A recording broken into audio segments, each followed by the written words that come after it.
E nós estamos aqui no programa Mais Saúde, nos deliciando literalmente com a palavra de Deus. No primeiro capítulo, onde tudo começa, onde eu falo do título do meu livro, Intestino. Onde tudo começa e não onde tudo termina. É interessante, né, que a gente vai, assim, associando tantas coisas. E o Padre Joãozinho aqui nos dando uma bênção dessa aula, fazendo com que cada dia nós meditemos sobre o que foi que Deus fez. E que se nós obedecêssemos, né? O princípio fundamento está aí no primeiro capítulo. Nos programas anteriores a gente viu o domingo de Deus, o primeiro dia da criação, a segunda-feira de Deus, em que ele cria a água e separa o mar da terra, e daí na terra ele faz um jardim e planta frutas e planta verdura, e faz uma horta. Verduras e frutas. É uma horta, exatamente. É uma horta. Deus já no terceiro dia. Aí começa lá, no quarto dia, no versículo 14, eu vou ler aqui. Então Deus disse: façam-se luzeiros no firmamento dos céus, para separar o dia da noite. Sirvam eles de sinais e marquem o tempo. Entra um elemento novo agora, o tempo, os dias e os anos. E resplandeçam no firmamento dos céus para iluminar a terra. E assim se fez. Deus fez 2 grandes luzeiros, o maior para presidir o dia e o menor para presidir a noite. E também fez as estrelas e colocou-as no firmamento dos céus para que iluminassem a terra, presidissem ao dia e à noite, separassem a luz das trevas. E Deus viu que tudo era muito bom. Sobreveio a tarde, depois a manhã, e foi o quarto dia. Interessante que o dia bíblico não é como o nosso, que começa meia-noite. Você percebeu aqui que tem um reloginho? Nós temos uma convenção de que o dia começa meia-noite, o dia começa de noite. A gente acha que isso é normal, mas é absurdo. Absurdo. O dia começa de noite.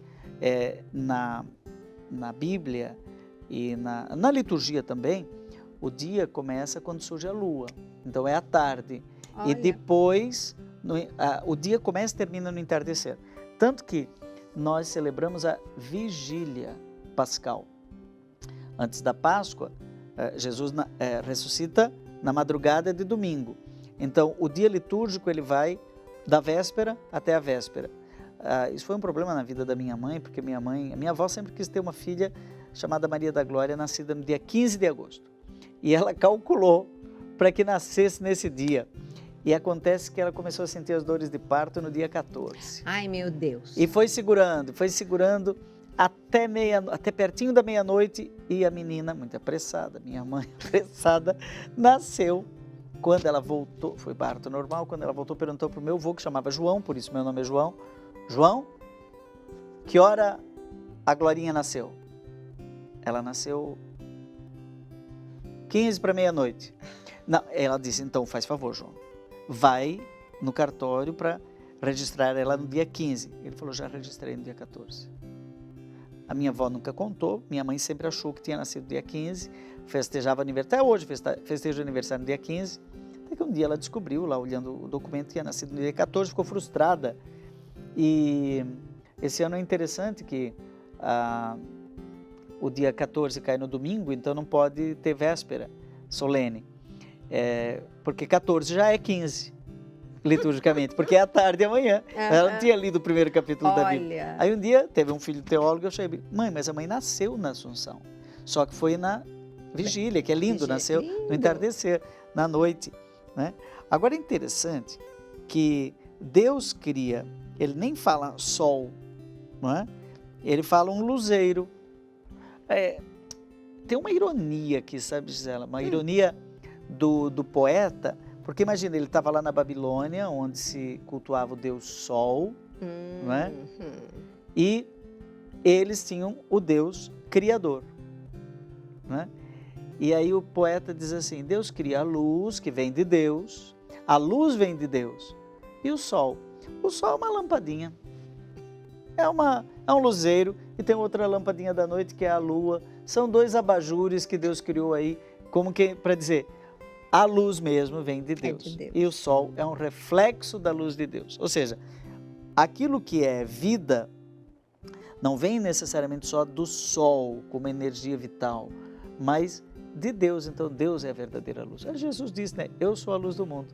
E tem um texto que diz assim, Jesus é o sol nascente e a luz do alto que veio nos visitar. Agora não tem dúvida que a questão do tempo é também muito importante. E por falar em tempo, nesse dia está muito claro que Deus criou as estações do ano. Então, olha que bonito. Então, uma das coisas que hoje nós não estamos fazendo, nós comemos as mesmas coisas o ano inteiro. Isso não é normal para o nosso organismo. Primeiro que eu defendo muito que cada bioma aqui do Brasil, né, cada região, deveria se alimentar das plantas alimentícias não convencionais, que são as punks, né, que a gente olha, parece que é mato, mas aquilo é uma barbaridade de nutrição. Por exemplo, a Ora Pronobis.